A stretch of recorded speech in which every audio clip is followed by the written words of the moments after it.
Bhiwadi teacher murder case में एक बड़ा अपडेट सामने आया है। 11 अगस्त को बंद हुआ फोन, रात 12 बजे आई कॉल, लेकिन मनीषा के पिता का एक और नया खुलासा। आखिरकार क्या कह रहे हैं मनीषा के पिता और सीबीआई की जांच अब कैसे आगे बढ़ेगी इस मामले में? साथ ही लॉरेंस गैंग के कैसे इसमें तार जुड़े हुए हैं, क्या आई है नई धमकी, आपको बताएंगे। हर एक बारीक खबर इससे जुड़ी हुई, रहिए मेरे साथ। नमस्कार, मैं हूं आपके साथ अनुराग सक्सेना।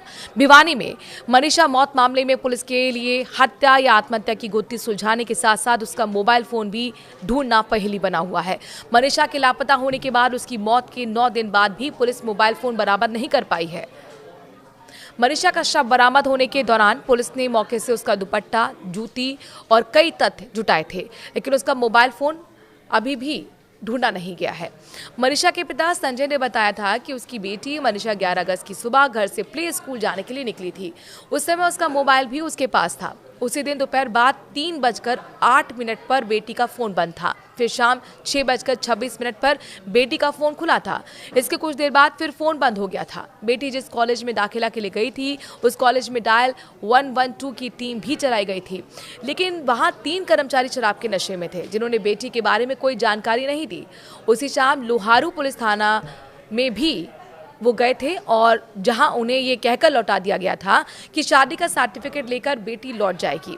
जिसके बाद 11-12 अगस्त की रात 12 बजे मनीषा की कॉल पिता के फोन पर आई थी, लेकिन पिता उस समय फोन नहीं उठा पाए थे।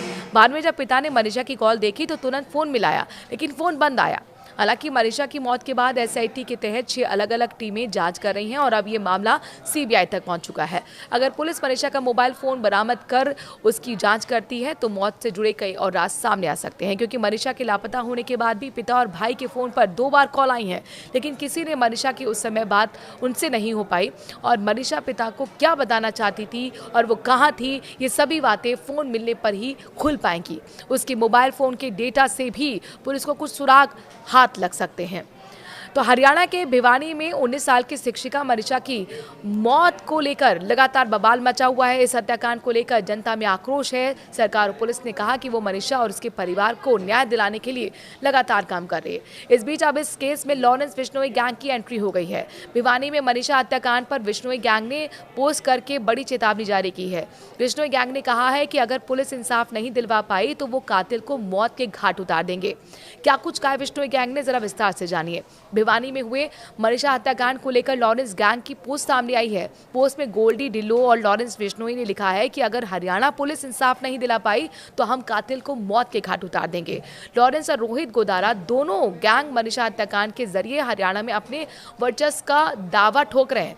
कनाडा में हत्या की भी जिम्मेदारी ली गई थी। इतना ही नहीं, पोस्ट में गोल्डी ढिल्लो ने कनाडा के ब्रैम्पटन में सोनू चटाकी हत्या की जिम्मेदारी भी ली है। पोस्ट में लिखा गया है कि सोनू लॉरेंस के करीबी एमपी धनुआ के मर्डर की साजिश में शामिल था और लॉरेंस के नाम पर उगाही कर रहा था, इसीलिए उसे मौत के घाट उतार दिया गया। बता दें कि गोल्डी ढिल्लो फिलहाल कनाडा में है और लॉरेंस जेल में है।